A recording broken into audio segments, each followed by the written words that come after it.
Guys, you got the highlight video for the open day, which happened on the 25th of June, and Vicky Butler Henderson very kindly went round, interviewed everybody, and put this together with Craig. So hope you enjoyed this video. Thanks ever so much, everybody who supported. It was amazing. Over 3,000 people came to the open day, and I think we put together something which hopefully has made a difference to a lot of people in small ways.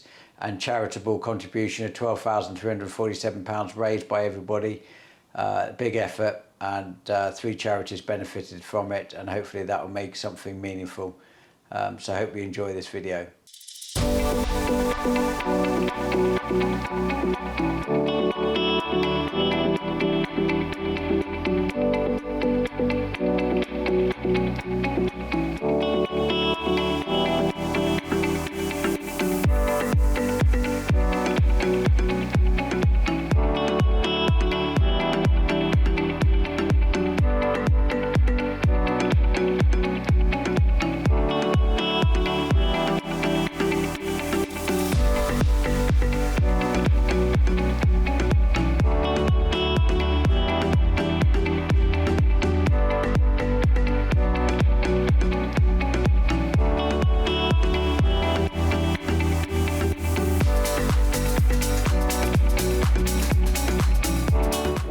To PX Farms Open Day 2025. I'm Vicky Butler Henderson, and the first vehicle I ever drove was a tractor on my father's farm. Today we are going to have a look around here and meet some of the movers and shakers who supply products and services to PX Farms, and many more within the fabulous farming industry.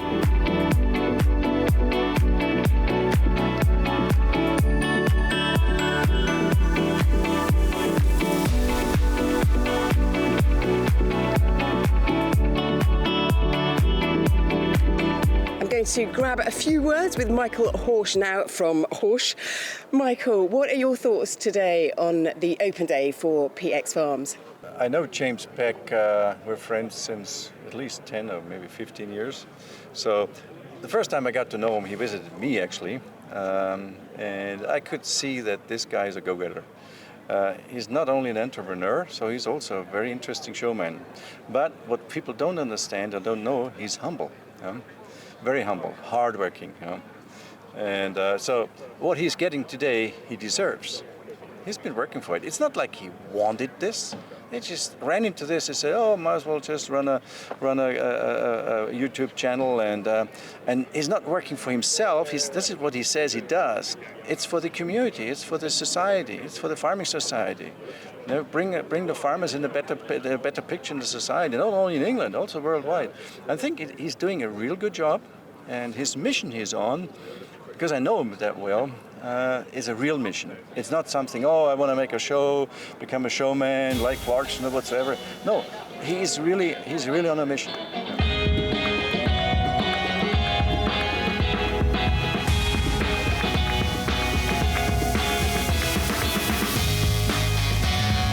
James opened the morning conference, which saw insights from Michael Horsch,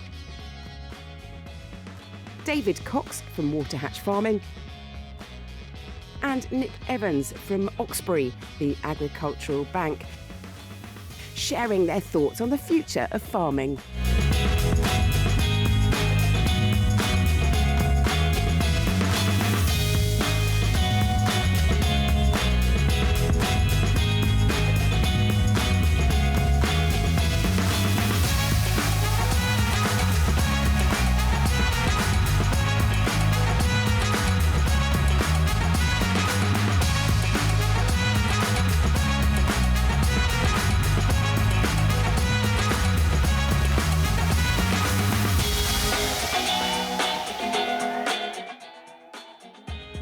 After a lovely lunch, Will Brock from Brock's Wheel and Tyre kicked off the afternoon sessions, focusing on how the right tyres and the right pressures can transform performance in the field. It's claimed to boost yields by up to 25%, cut fuel use and protect the soil, and helps farms work smarter, not harder.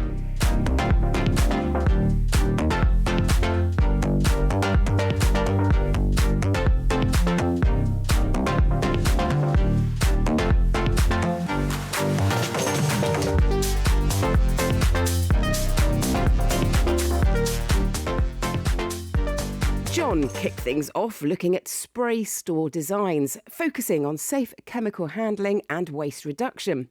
Dan introduced the biofilter system, breaking down harmful pesticides into safe natural substances. And James showed how balers can recycle pesticide bottles and cardboard into sellable products. It's all about smarter farming with efficiency, safety and sustainability at the forefront. Nick Holmes, Chavery's Chartered Accountants and Financial Alchemists. Please tell me a bit more about those final two words there. Financial alchemy, what's it all about? The reason we call ourselves financial alchemists is because we are accountants, but we look at things very differently. The problem is nowadays is that there is a factory farming type of process for what we do, and the reality is that every farming business, as you can see from everyone here today, and James is a classic example of that, they're all different, they all have different needs, and you have to understand people, and you have to be able to reimagine and reinvent things to fit, what works for businesses. So that's really why we call ourselves alchemists. Nothing to do with fool's gold, by the way. So yeah. What would be the difficulties that a small farm would face and they'll come to you about compared to a bigger farm? I mean, often there's common issues, whether it's a 10,000 acre farm or a 500 acre farm. Is succession, particularly at the moment, is a huge issue with, what essentially is an ideological attack, you might say, on the sector, in my opinion. So how do you get from one generation to the next? 30, 40 years ago, if I look at my father's, my late father's family, it was easier because the reality is that succession was easy because people didn't live into their 80s, 90s and 100s, and you didn't have three generations. So succession is a huge issue. Inevitably, smaller businesses need capital, and the requirement for capital in this sector has quadrupled over the last 20 years. Land is more valuable, but then buying a tractor or buying a combine, it's 4 or 5 times what it would have been. So how do you keep up? How do you fund your working capital? Is a massive issue, and then uncertainty, because we don't have clear policy from government, and that's the big problem. Is that you can deal with, if you know what's in front of you, you can deal with it. But if you look at the situation we're in at the moment, where they've said there's going to be inheritance tax changes, but they haven't given us the legislation. And we're only 10 months away from, in theory, that legislation being introduced. So that uncertainty is a huge issue.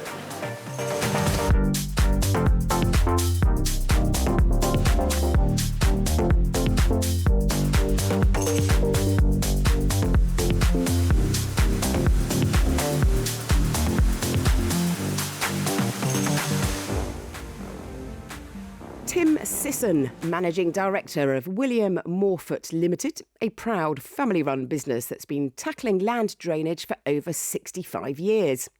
Tim wants to bring the focus back to where great farming begins, beneath our feet.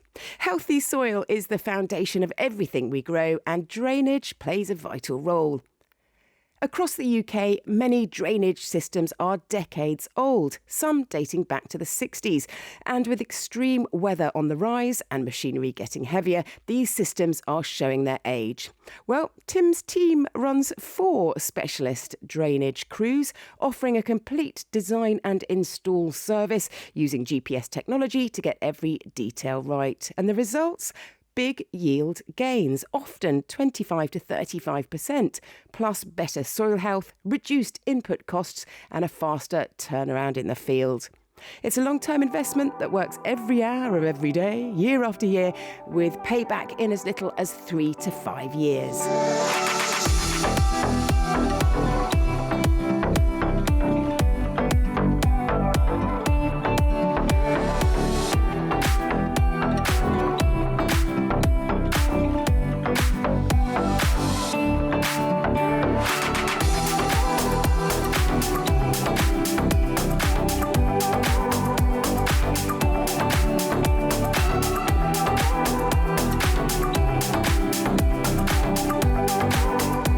I am now with James Moore at Viterra UK. He is the MD.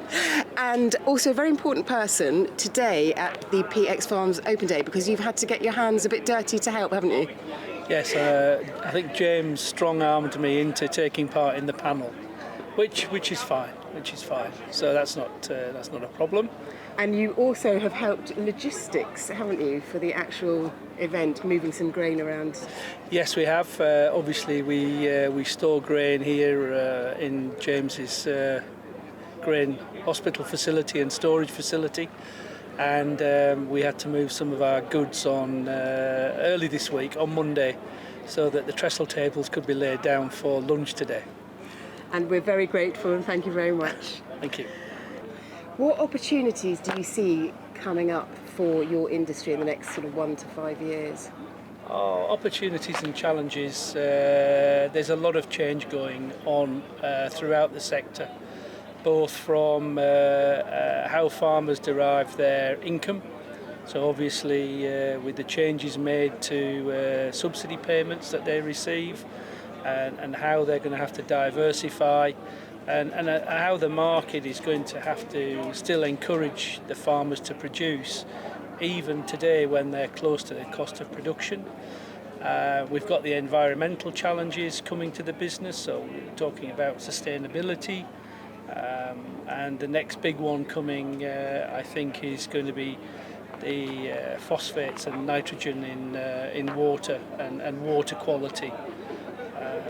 So fertiliser is also the big gorilla in the room when it comes to carbon emissions or CO2 emissions. There's challenges everywhere we look currently. How important do you think it is to be transparent with the general public who buy the food at the end of the day, in terms of the problems that the industry is having? I think you've got to be transparent. If you're not, then you shouldn't be in the business. We've got to be clear what we do, and not only from our own perspective, but also from the production perspective. What chemicals are being used, how they're being used, what seed treatments, etc. At the end of the day, we're producing, the ultimate production is we're producing food and feed for consumption, and we've got to meet the quality regulations, and that goes the same for whether it's domestic production or imports. There are set standards that everybody has to adhere to. So, clear and transparency. But along with that, I also believe there should be fairness and a level playing field. So, not just offshoring some of our production because we can't grow it using certain chemicals, or imports coming in that are grown to a supposedly lower standard. If we have a standard to meet for safe food, then it should be met by everybody. And what we shouldn't do is we shouldn't make our own industry less competitive by burdening it down with red tape, or not allowed to use chemicals that other producers around the world can use. Otherwise, we just won't have a domestic industry. And the domestic, or the whole ag supply chain, as you can see here today, involves so many sectors, different types of businesses. So, if we lose ag production, or we see a demise in ag production in the UK, it's going to have a serious knock-on effect with the rural economy.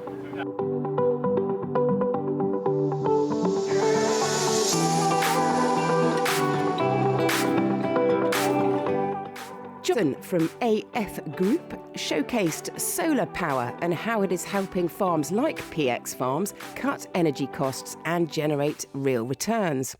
On the ground and roofs, plus battery storage, James's system now powers workshops and grain stores, saving around £40,000 a year. Even without subsidies, solar can pay back, often within 4 years, and smart financing means it can be cash positive from day one.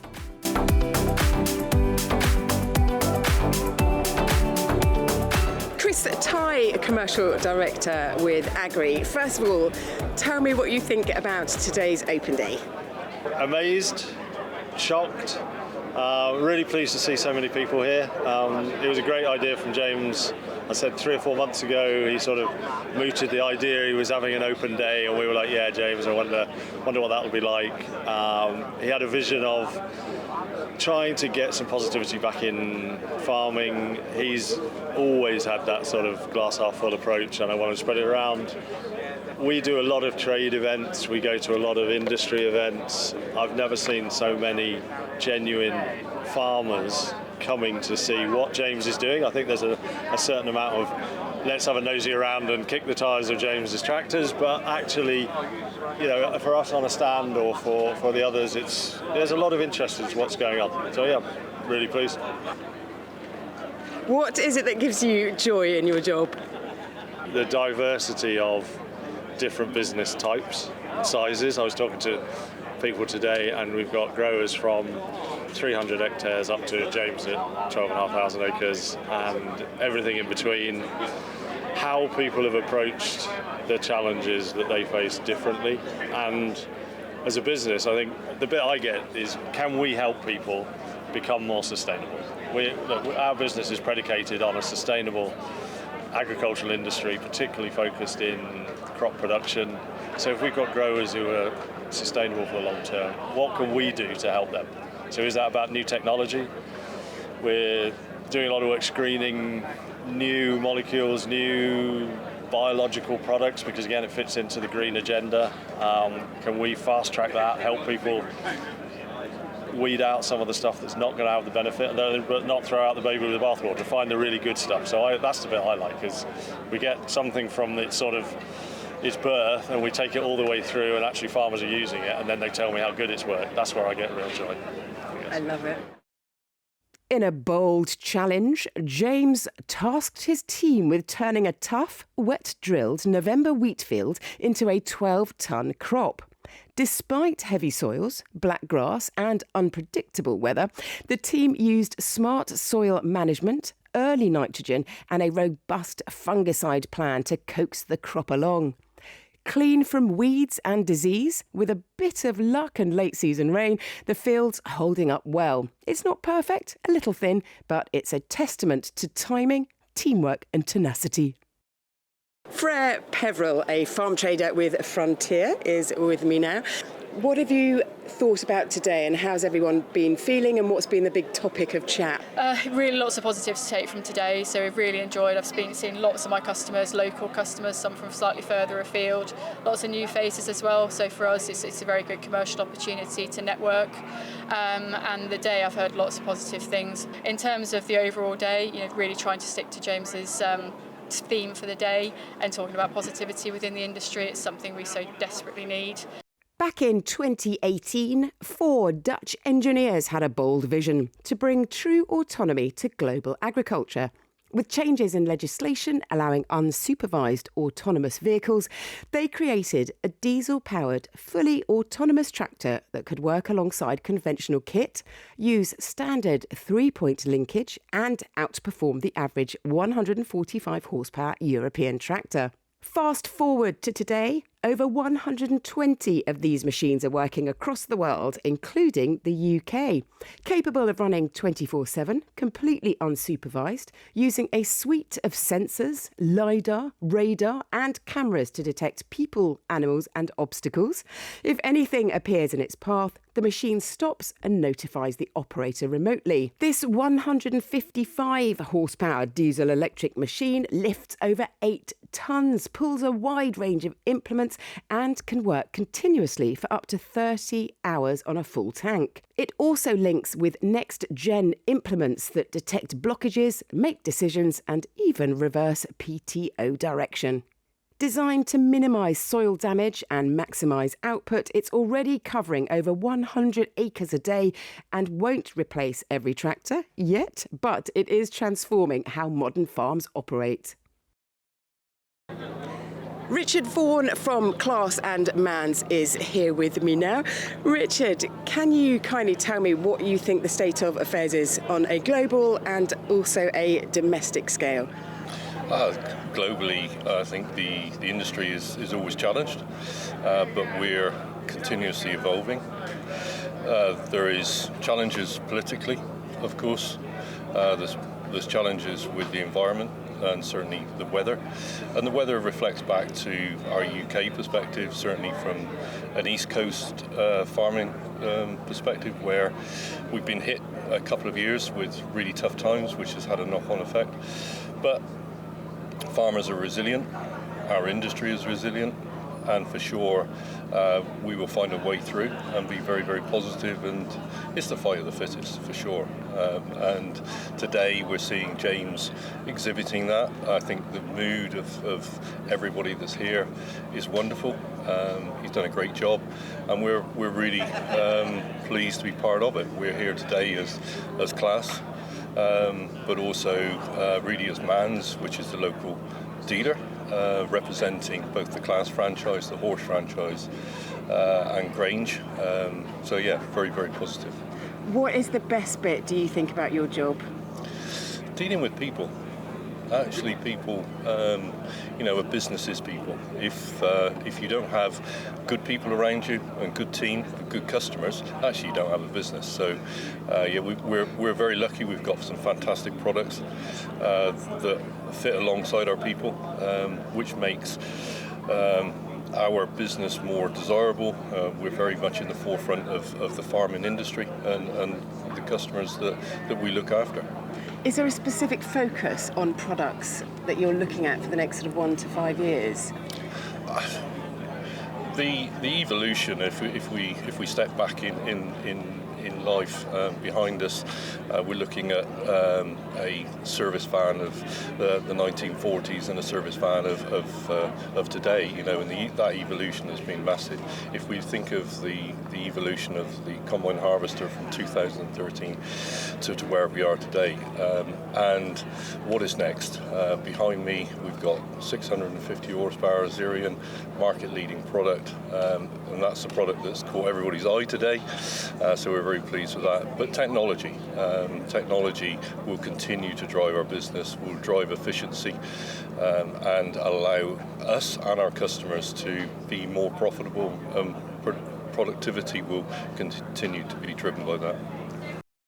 Today we saw an incredible demo from SAS Land Services showcasing the future of agricultural spraying using heavy lift drones.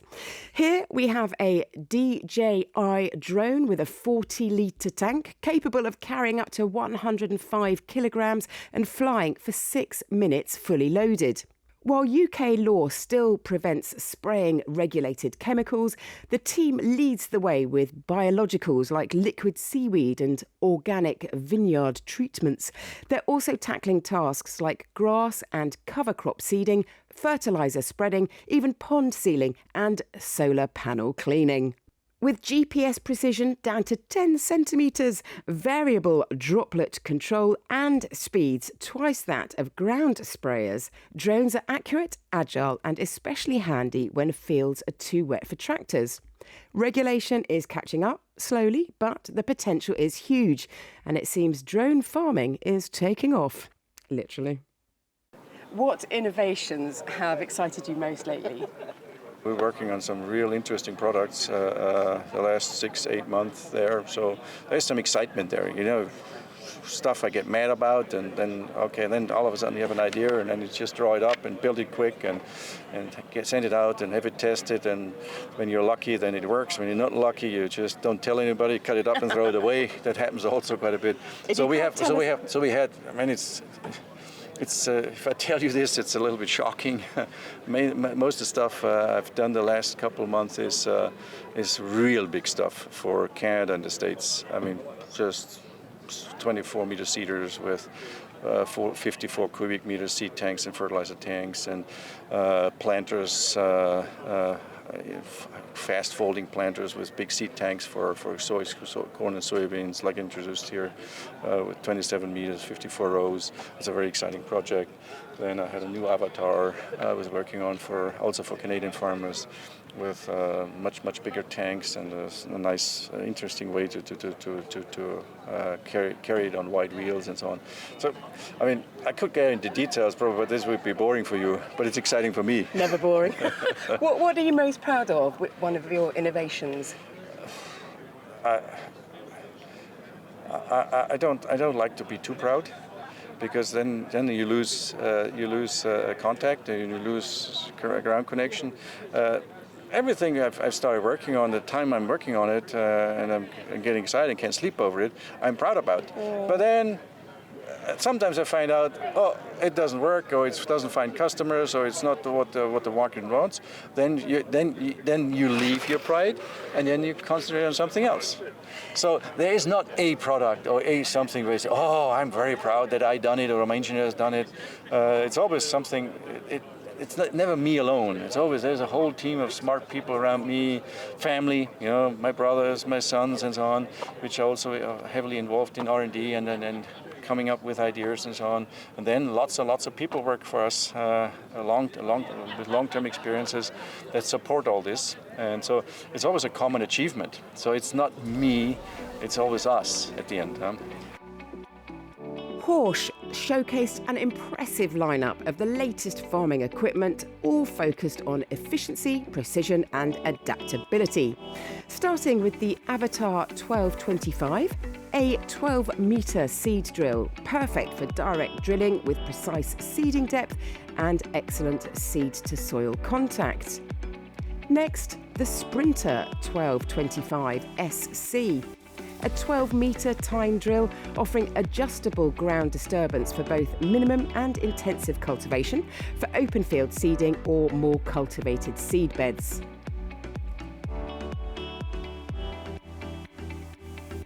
The Cruiser 12 XL came next, a 6-bar cultivator for superior soil mixing and levelling, ensuring an even seedbed in tough conditions.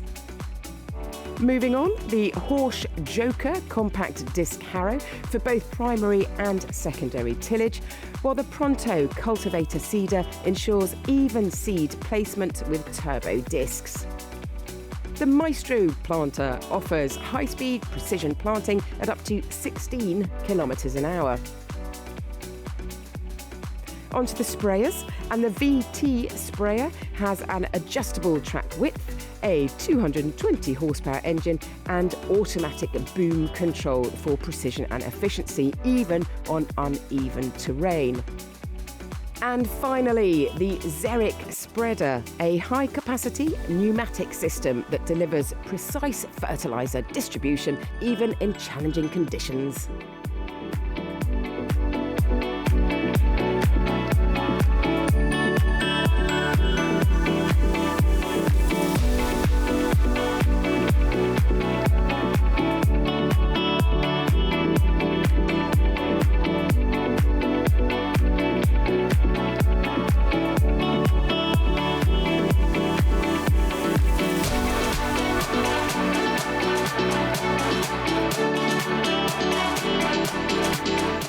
Just a snapshot of the companies and people who give invaluable support to PX Farms and the wider industry, and who help keep the farming wheels turning.